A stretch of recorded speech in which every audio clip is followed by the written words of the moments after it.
colombiano Viking y el DJ Regio Clown llegaron a México para presentarse en distintas discotecas de la capital, pero días después sus nombres comenzaron a aparecer en fichas de búsqueda.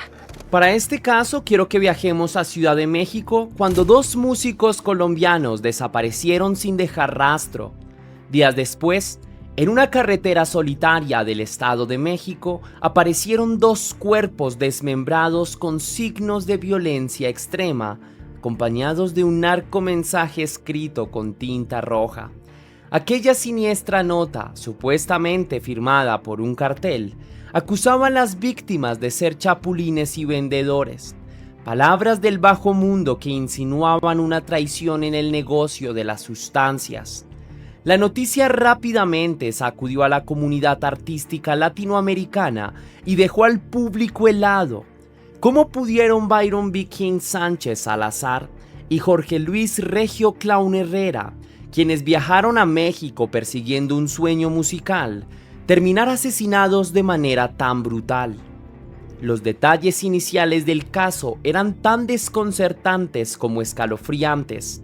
En la escena del crimen, se respiraba un silencio sepulcral apenas destruido por las sirenas de patrullas policiales. Un agente descubrió que junto a los restos había un cartelón manchado de sangre con amenazas escritas en lenguaje críptico del mundo de la mafia. En cuestión de horas, las imágenes de aquel hallazgo inundaron las redes sociales y los noticieros.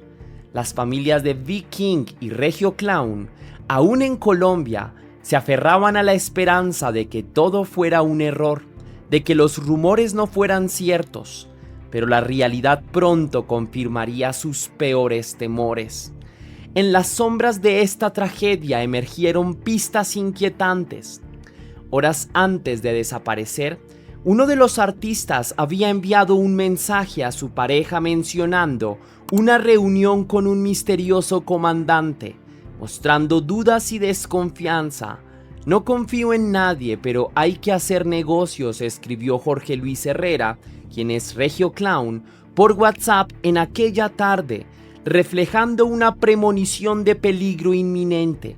Esta fue la última comunicación conocida de los músicos, un presagio ominoso que en retrospectiva suena a despedida encubierta. Pero ¿quién era el comandante? ¿Y en qué clase de negocios estaban a punto de involucrarse? Estas respuestas parecían enterradas junto con ellos. La desaparición y muerte de Viking y Regio Clown trascendió fronteras. El propio presidente de Colombia, Gustavo Petro, alzó la voz en redes sociales implorando a su homóloga mexicana ayuda para encontrarlos con vida. Mientras tanto, las autoridades mexicanas trabajaban a contrarreloj reconstruyendo sus últimos pasos a través de cámaras de seguridad y testimonios. Lo que ninguno imaginaba era que este caso daría un giro aún más sorpresivo. Alguien cercano a las víctimas, que públicamente pedía justicia con lágrimas en los ojos, terminaría siendo detenida como presunta implicada en el doble homicidio. Pero antes de iniciar, quiero enviar un saludo muy especial a Moni Gray, que me escribió: gracias, te mando un súper abrazo, me encanta la narrativa, cómo das a conocer los casos con respeto y empatía, eres genial, nadie como tú. Pues muchísimas gracias a ti por ese mensaje tan bonito que me haces llegar, realmente lo aprecio con el alma y me hace sentir muy orgulloso tenerte aquí en la comunidad. Gracias por disfrutar mi trabajo y créeme que tu mensaje me motiva muchísimo a seguir trabajando con ímpetu. Te envío un fuerte beso, mi leyenda.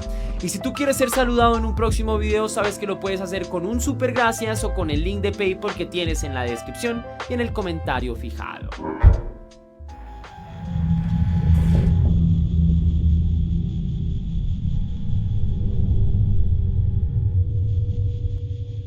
Byron Sánchez Salazar, conocido artísticamente como Viking, tenía 31 años y era oriundo de Santander, en Colombia.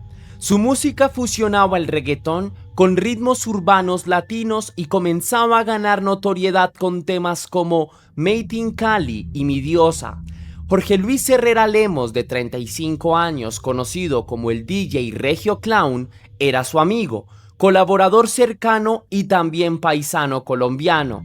Originario del Valle del Cauca, Regio Clown se desempeñaba como productor musical y hasta como guía espiritual en la escena electrónica, mezclando música urbana latina con bases electrónicas, y juntos formaban una dupla entusiasta con la mirada puesta en conquistar a los nuevos públicos. El 11 de septiembre de 2025, B-King aterrizó en la Ciudad de México procedente de Medellín, listo para emprender una gira aprovechando las fiestas patrias mexicanas. Regio Clown, quien ya llevaba varios meses viviendo en México, se unió a su itinerario artístico para aquellos días de celebraciones nacionales. Ambos estaban emocionados, tenían presentaciones programadas y planes de promoción. Feliz con estas preciosuras, sin censura. Se llega con un contenido hot, candente. Y aquí están parte de los artistas que nos acompañarán. Ella sabe, mi gente, B-King desde Colombia, rompiendo en México. El día de la independencia la vamos a pasar sabroso. El 14 de septiembre subieron al escenario del evento Sin Censura Independence Day en el Club Electrolab de la avenida Insurgentes Sur. Bajo las luces neón y frente a un público muy eufórico, interpretaron sus mejores mezclas. Era una noche de música y euforia patriótica. Los dos colombianos vibraban con la energía de la multitud mexicana, sin imaginar que ese sería uno de sus últimos shows. 2 días después, en la mañana del 16 de septiembre de 2025, la ciudad amaneció aún con resaca de festejos. B-King y Regio Clown decidieron comenzar el día haciendo ejercicio. Acudieron al gimnasio Smart Fit en Polanco, uno de los barrios más exclusivos de la capital, y hasta publicaron una selfie sonriente en sus redes sociales para sus seguidores. Lucían relajados, vestidos de deporte, ajenos a cualquier amenaza inminente. Esa instantánea casual en Polanco quedó como el último testimonio público de que por un momento todo parecía normal en sus vidas. Sin embargo, esa misma tarde el destino empezó a torcerse. Tras el gimnasio, B-King y Regio comentaron a sus cercanos que irían a una comida con unos conocidos. No dieron muchos detalles, solo que se trataba de una reunión potencialmente importante para sus carreras. A las 3 de la tarde aproximadamente, Jorge Regio Clown intercambió mensajes de WhatsApp con su pareja en Colombia, revelándole un encuentro que le generaba suspicacia. Tendré una reunión con un comandante y con un tal Mariano, escribió, denotando intriga en sus palabras. Del otro lado del chat, su novia le pedía que compartiera ubicación en tiempo real y que tuviera cuidado, que evitara lugares privados. La respuesta de Jorge fue inquietante. No confío en nadie, pero hay que hacer negocios. Con esa frase lacónica dejó entrever que, pese a sus recelos, estaba dispuesto a seguir adelante con la misteriosa reunión. Poco después de ese mensaje, las cámaras de seguridad de Polanco captaron a los dos músicos abordando un Mercedes-Benz negro que los recogió cerca del gimnasio. El vehículo se alejó por las calles arboladas del barrio, llevando a los artistas hacia el suroriente de la ciudad. A mitad del trayecto, el automóvil realizó una extraña parada en la zona de Iztapalapa, un sector popular de la capital, antes de continuar su ruta fuera de la metrópoli. B-King y Regio Clown iban rumbo al vecino estado de México, quizás creyendo que cerrarían el día con nuevas oportunidades de negocio. A partir de ese momento se perdió todo contacto con ellos. La noche cayó y ninguno regresó a su hotel ni atendió las llamadas preocupadas de amigos y familiares. Los sueños de dos músicos viajeros acababan de toparse con la oscuridad.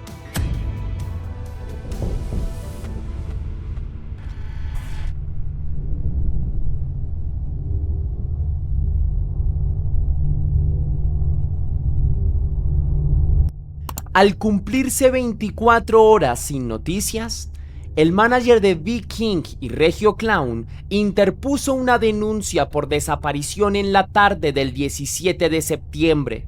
La alarma estaba encendida. 2 extranjeros se habían desvanecido en la vasta urbe mexicana sin dejar rastro. La búsqueda oficial inició con interrogantes y zozobra. Paralelamente, ese mismo día 17 por la noche, a kilómetros de distancia de la última ubicación conocida de los artistas, autoridades del Estado de México realizaban un hallazgo macabro. Un equipo de la Alianza Informativa Latinoamericana llegó al punto donde encontraron sin vida a los artistas colombianos B-King y Regio Clown. Los cuerpos ya fueron entregados a los familiares mientras avanza la investigación. Avanza también para establecer quiénes los mataron y por qué. Así es, como dices, esto todavía no termina y obviamente tras el hallazgo de los cuerpos de B-King y Regio Clown, esto fue justamente en Cocotitlán, en Estado de México, que los artistas fueron identificados gracias a tatuajes y pruebas genéticas. En un paraje del municipio de Cocotitlán, a un costado de la carretera México-Cautla, fueron localizados 2 cuerpos sin vida, con huellas de tortura y desmembramiento, abandonados de manera atroz entre la maleza. Junto a los cuerpos, los peritos hallaron un pedazo de cartón con un mensaje escrito con crudeza.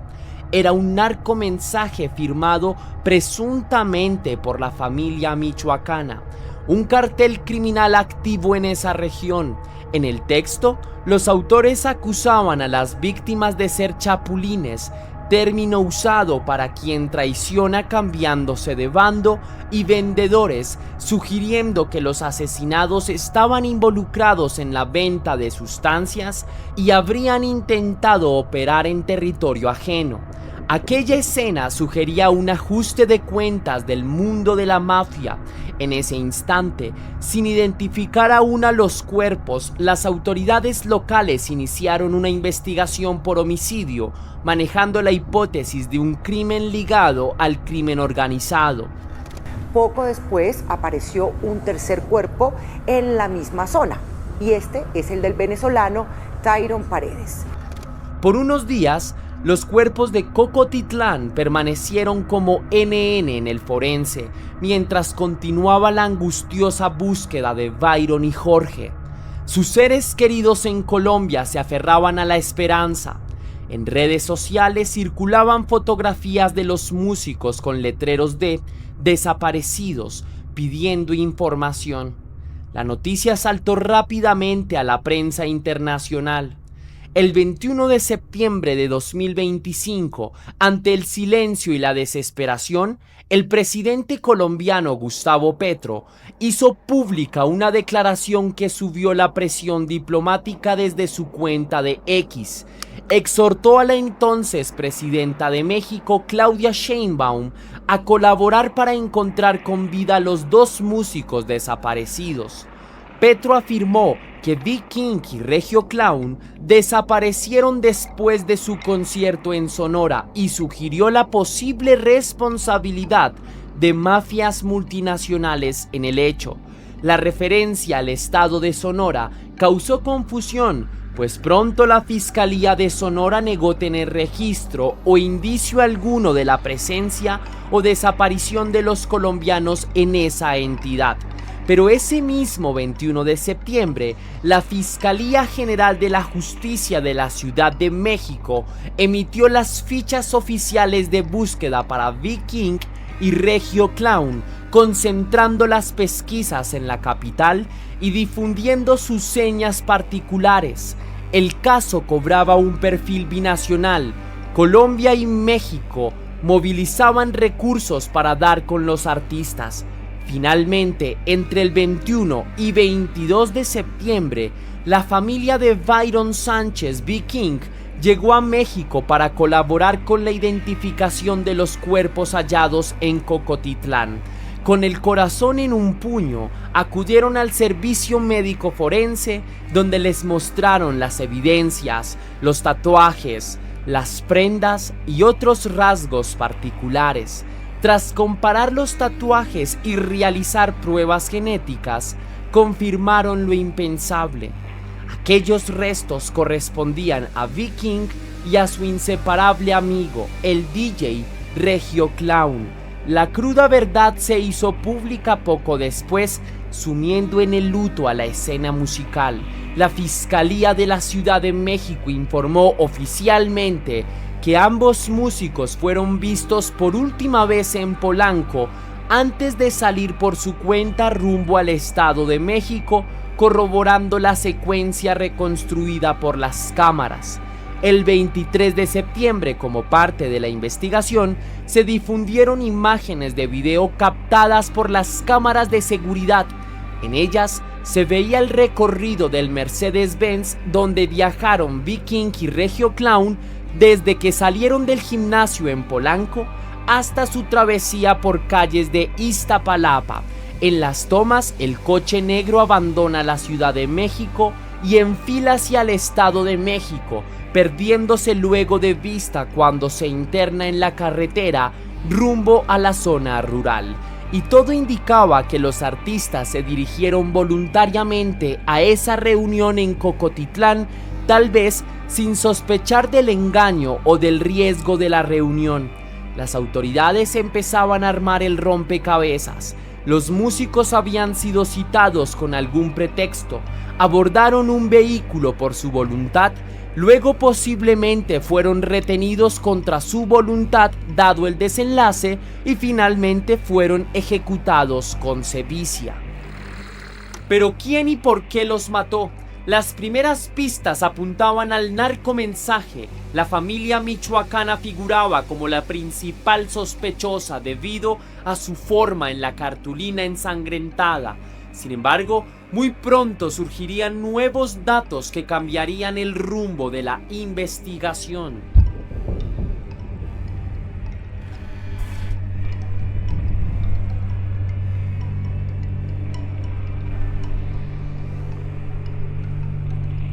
El narcomensaje encontrado junto a los cuerpos orientó inicialmente la investigación hacia el cartel de la familia michoacana, que es un grupo criminal conocido por su violencia extrema en zonas de Michoacán, Guerrero y el oriente del Estado de México.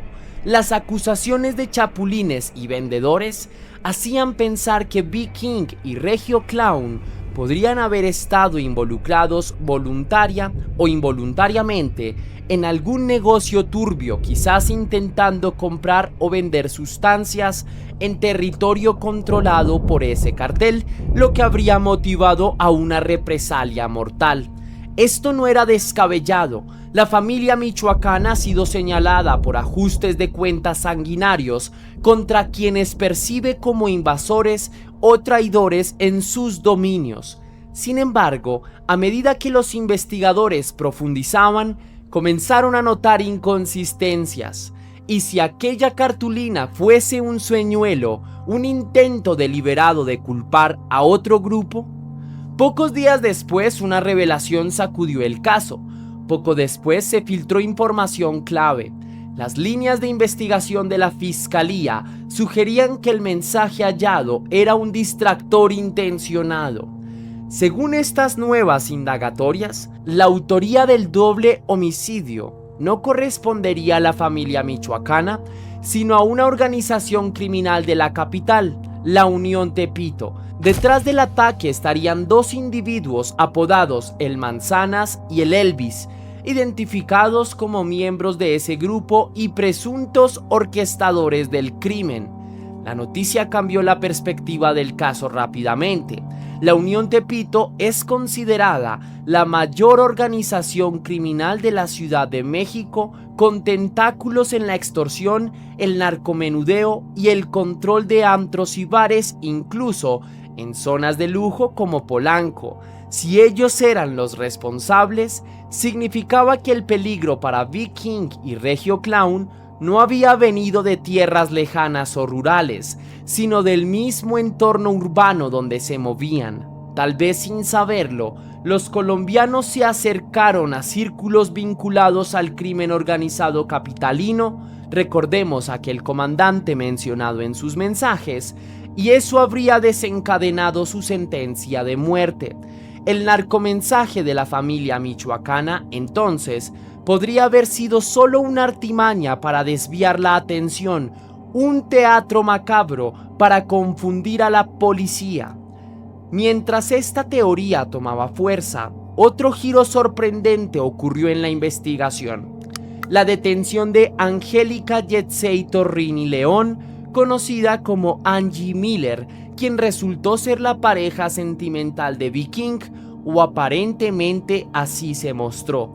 Angie Miller es una joven actriz y modelo venezolana con presencia en redes sociales. Había estado desde el inicio muy involucrada mediáticamente en el caso. Se trata de Angie Miller, una mujer precisamente que acompañó a los artistas aquí en México y quien fue detenida. En un principio se pensaba que estaba desaparecida, pero no. La detuvieron y ella ya logró un acuerdo con las autoridades de México para convertirse en testigo protegido.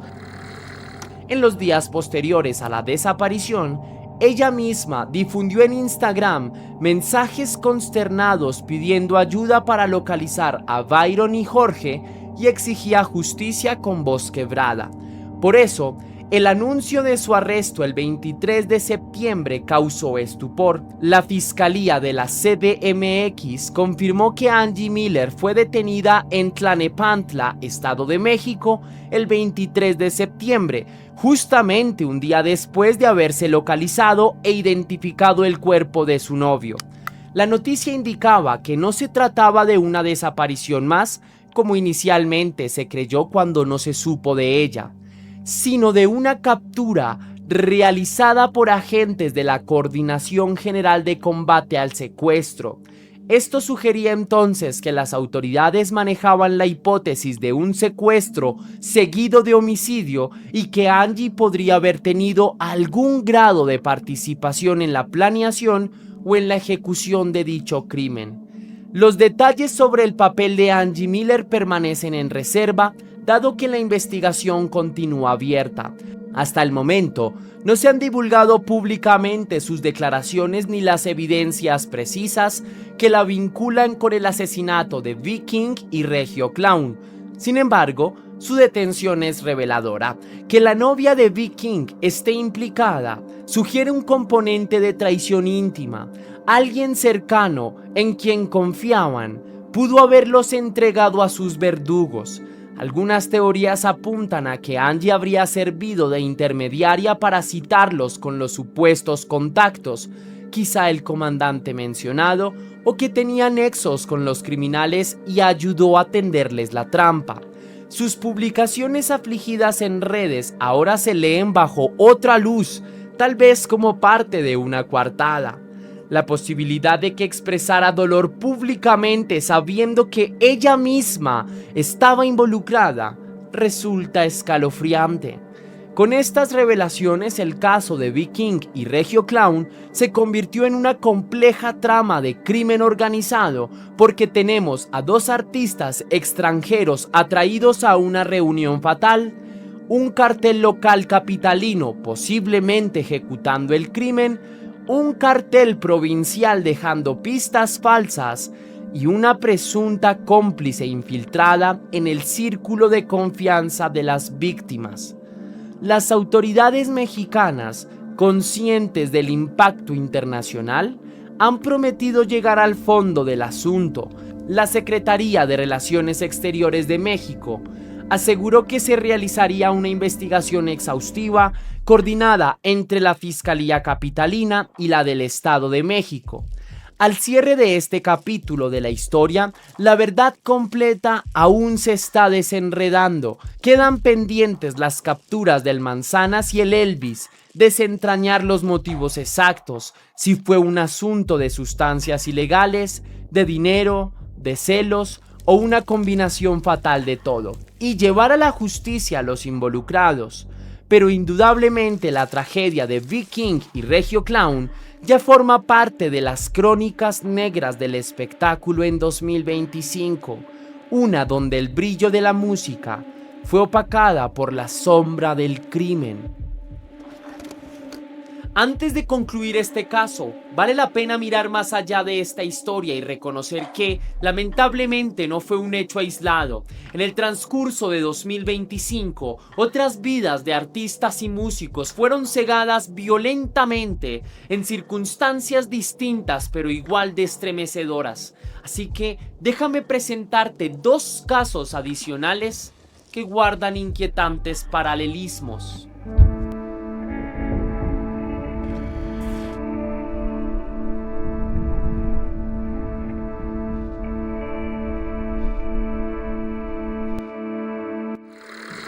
Vamos ahora hasta México. La violencia toca de nuevo al mundo de la música regional. En el estado de Jalisco fue asesinado a balazos Ernesto Barajas.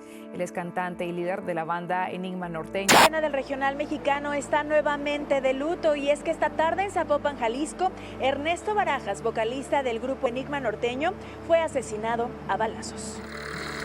A mediados de 2025, otra noticia sacudió a la industria musical.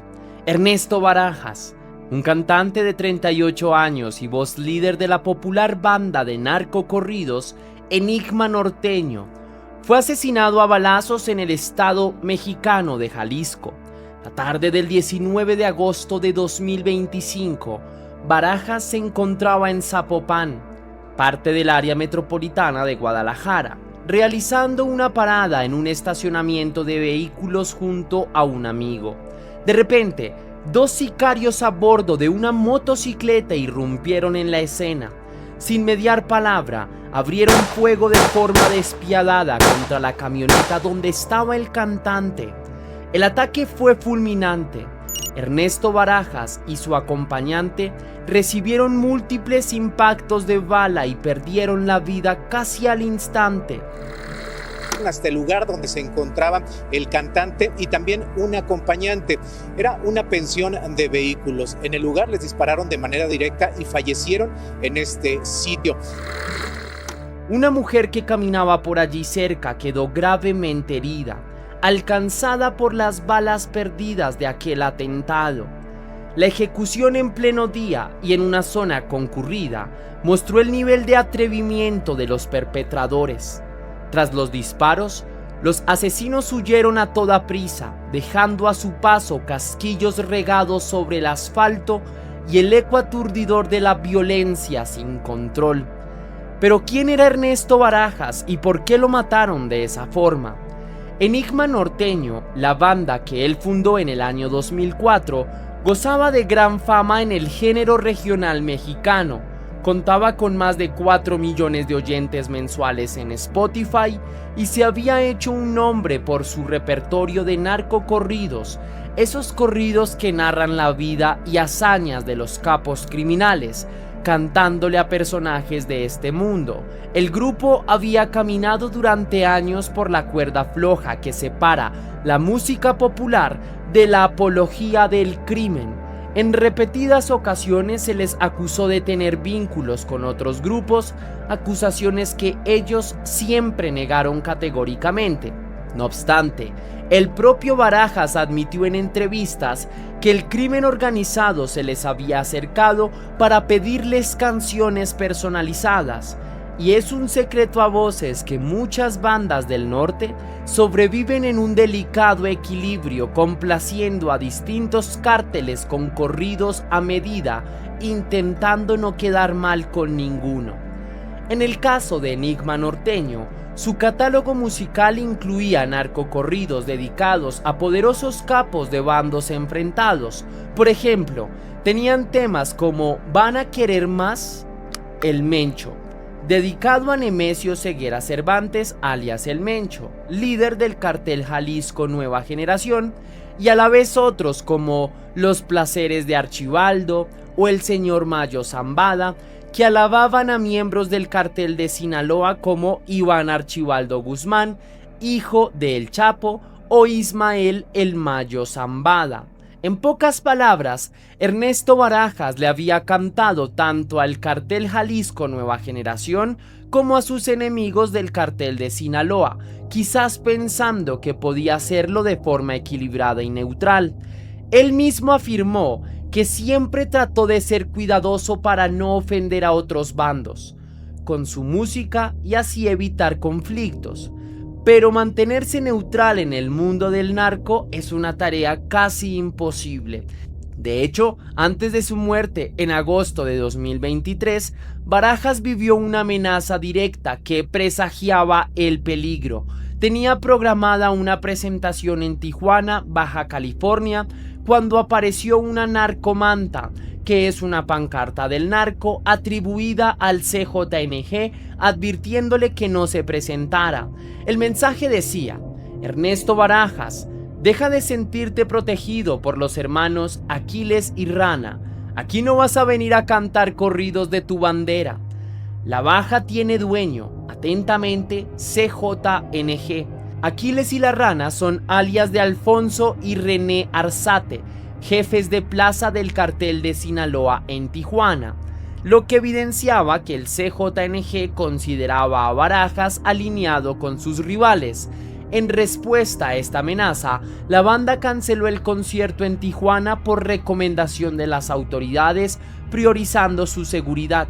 Aquel episodio mostró claramente que Barajas estaba en la mira de un cartel poderoso. Lamentablemente, las balas lo alcanzaron después. El asesinato de Ernesto Barajas dejó numerantes interrogantes. ¿Fue el CJNG vengándose por los corridos que componía para el Sinaloa? ¿O pudo ser una venganza personal relacionada con algún encargo incumplido? Incluso hubo roces públicos con otros artistas. En marzo de 2025, el cantante Arley Pérez acusó a Barajas de bloquear su carrera a pedido de un jefe de los Chapitos, la facción de los hijos del Chapo. Y esto demuestra cómo de enredada estaba la escena musical con la política criminal, rivalidades profesionales mezcladas con lealtades a capos. La Fiscalía de Jalisco abrió una carpeta de investigación para esclarecer el crimen y dar con los responsables, pero en el mundo de la mafia suele imperar la ley del silencio. A la fecha, el caso de Barajas refleja la cruda realidad de muchos artistas del regional mexicano. Convertir al narco en musa puede tener consecuencias mortales. Su voz, que entonó las glorias y miserias de los señores de la mafia, fue callada a tiros en un aparcamiento.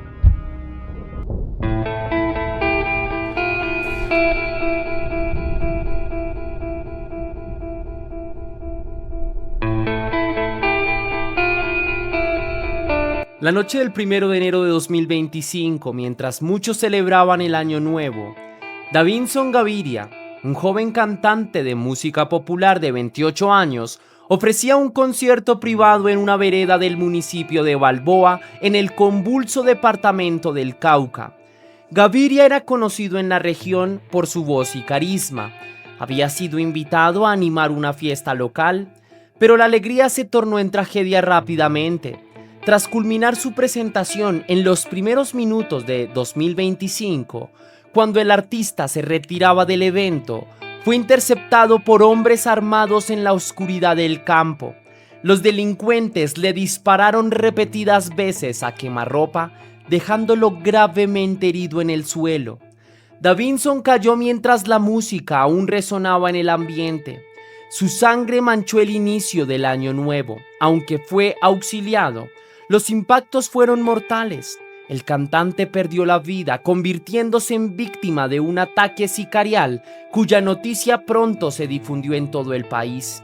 El Cauca, escenario de este crimen, es una de las regiones más afectadas por la violencia en Colombia. Allí operan diversos grupos armados ilegales, entre ellos las disidencias de las FARC, la guerrilla del ELN y bandas que comercian con sustancias, todas disputándose el control del territorio.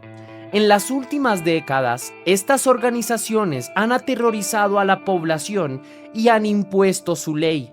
El asesinato de Davinson Gaviria no fue un hecho aislado, sino parte de la escalada criminal que sufren esas comunidades. Desde un inicio, las autoridades sospecharon que el ataque fue perpetrado por algún grupo armado al margen de la ley, probablemente como represalia o mensaje de terror. Una de las hipótesis más fuertes, reportada días más tarde por la prensa, fue que Gaviria cayó víctima de las disidencias de las FARC que habrían querido dar un escarmiento con su muerte. ¿Por qué matar a un cantante que solo busca entretener? La respuesta la dio un alto mando militar en días posteriores. El brigadier general Federico Mejía, comandante de la Tercera División del Ejército, explicó que en esa zona del Cauca los grupos armados ilegales mantienen amenazada la cultura como parte de su estrategia de control. Según Mejía, estos grupos no aceptan que el Estado lleve artistas a la región, pues cada concierto o evento público organizado sin su venia representa una afrenta a su dominio. Ellos prosperan en la idea de que el Estado está ausente y que la población vive abandonada. Cualquier iniciativa gubernamental o comunitaria que traiga alegría, cultura o presencia institucional es vista como un estorbo para su narrativa de guerra. En palabras del general, cuando un cantante llega a una zona controlada por ellos sin su autorización, no les sirve que llegue un cantante allá si no está autorizado por ellos, menos. Es decir, los violentos temen perder influencia si la gente disfruta de espacios de paz como un concierto, porque eso demuestra que la vida normal es posible y debilita el discurso de miedo que imponen. Esa lógica perversa explicó otras situaciones ocurridas en el Cauca. Se supo que otros artistas habían recibido amenazas similares antes y después del asesinato de Gaviria. Un músico regional confesó anónimamente que a los cantantes locales los tienen en la mira. Hoy una amenaza de los actores armados a los artistas de música popular y otros géneros, comentó, detallando que si un artista le canta a un grupo, por ejemplo, a las disidencias de las FARC, los rivales lo castigan y viceversa. Están atrapados en medio de fuegos cruzados culturales. De hecho, por una serie de intimidaciones, un cantante en ascenso de El Tambo Cauca tuvo que cancelar una presentación en Insá, otro municipio, ante el riesgo de ser atacado. En el caso de Davinson Gaviria, al parecer su concierto de Año Nuevo no contaba con la autorización de los señores de la guerra locales. Quizá lo vieron como alguien enviado por alguna autoridad o simplemente quisieron demostrar su poder asesinándolo públicamente. Su muerte prendió las alarmas en la comunidad de Balboa y quedó claro que, incluso en una fiesta popular, la sombra del conflicto podría golpear con balas y muerte. La tragedia de Davinson es un recordatorio doloroso de que en ciertas regiones de Colombia la música también es víctima del conflicto. Un cantante puede ser ejecutado no por lo que dice en sus letras, sino simplemente por atreverse a cantar donde no debe, cuando no debe, sin el permiso de quienes empuñan las armas. Gaviria soñaba con alegrar a su público con canciones románticas y bailables. En cambio, su nombre engrosa la lista de civiles inocentes que han caído en una guerra que no buscaron. En la tarima quedaron sus últimos acordes, sobre la tierra quedó su sombrero manchado de sangre, símbolo mudo de una violencia que no distingue entre combatientes y artistas.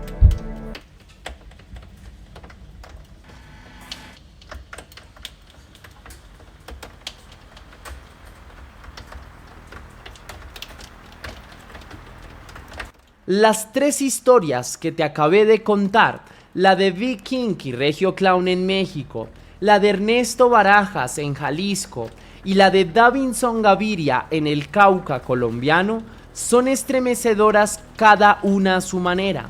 A primera vista parecen casos distintos en contextos distintos. Unos músicos urbanos extranjeros víctimas de una trampa criminal, un cantante de corridos envuelto en la peligrosa cercanía del narco, un artista popular asesinado en medio del fuego cruzado del conflicto armado. Sin embargo, subyace un hilo en común.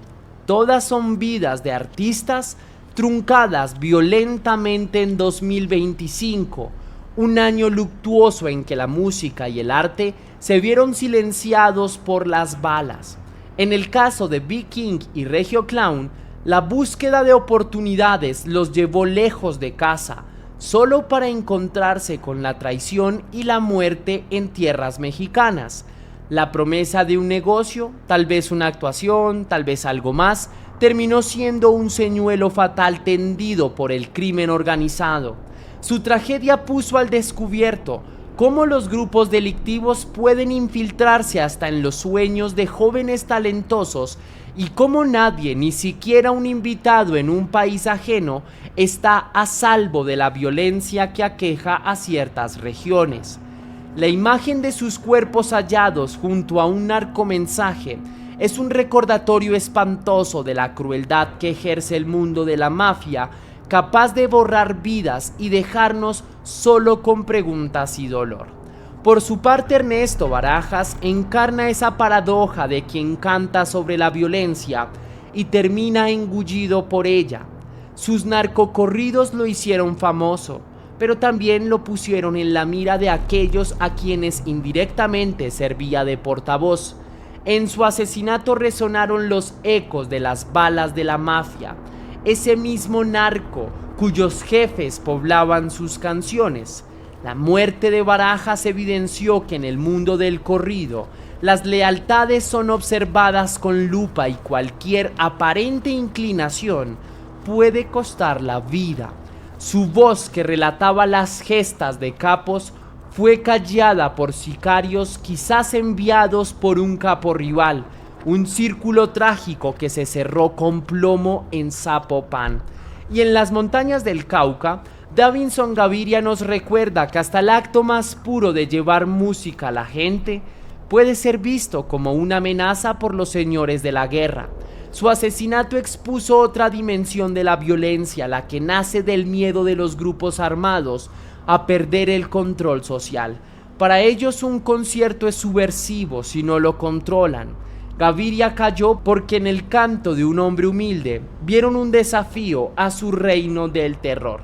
En su memoria quedó la valentía de los artistas locales que, pese al temor, continúan queriendo cantar y llevando esperanza a sus pueblos.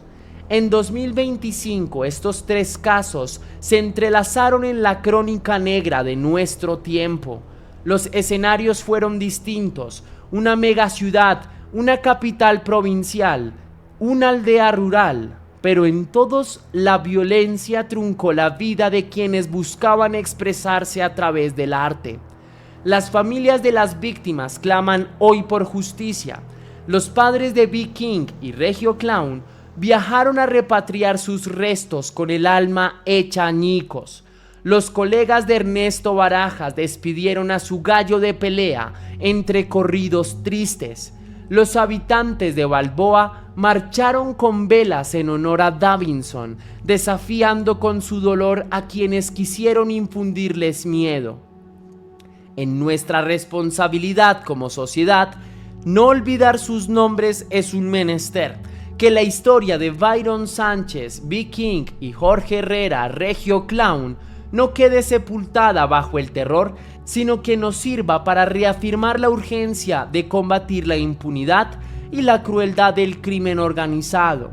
Que el legado de Ernesto Barajas nos obligue a reflexionar sobre la delgada línea entre la celebración de una cultura y la complicidad con la violencia, y sobre la protección que merecen los artistas en un país donde cantar corridos puede costar la vida. Que el sacrificio de Davinson Gaviria ilumine las injusticias que sufren tantas regiones olvidadas, donde un canto de esperanza puede ser silenciado por las balas y que impulse a garantizar que ningún grupo armado vuelva a arrebatarle la voz al pueblo. Y en el último pedazo de este caso, quiero que imaginemos por un momento que esas voces apagadas vuelven a sonar. Escuchamos a Viking improvisando un verso en honor a la vida, a Regio Clown mezclando una pista que hace bailar hasta los ángeles, a Ernesto entonando un corrido donde los héroes son la paz y la justicia, y a Davinson cantándole al Cauca un futuro sin miedo. Son sueños, anhelos que ya no podrán ser, pero que perduran en la memoria colectiva. Porque como escribió alguna vez Gabriel García Márquez, la vida no es la que uno vivió, sino como la recuerda para contarla, y hoy hemos contado estas vidas con la esperanza de que su recuerdo venza al olvido y de que algún día ni las narcomantas ni los fusiles silencien al arte. Hasta aquí va el video de hoy, mi leyenda. Si te gustó la investigación, déjame saber con tu misterioso like. Si quieres y si puedes hacer una pequeña donación para la producción de Test Misterios, estaré enormemente agradecido, y lo puedes hacer de dos formas distintas. La primera es con el botón de super gracias que se ubica allá abajo, justo al lado del botón compartir, o también lo puedes hacer vía PayPal, ya que tienes el link en la descripción y en el comentario fijado, y sabes que si lo haces recibirás un agradecimiento personalizado y un saludo de mi parte para un próximo video. Recuerda seguirme en todas mis redes sociales, aparezco como Test Misterios en la red social que desees. Así que sin más que añadir por hoy, mi querida leyenda, recuerda que las dudas te acompañan, que somos misterio y que tú y yo nos vemos en un próximo caso.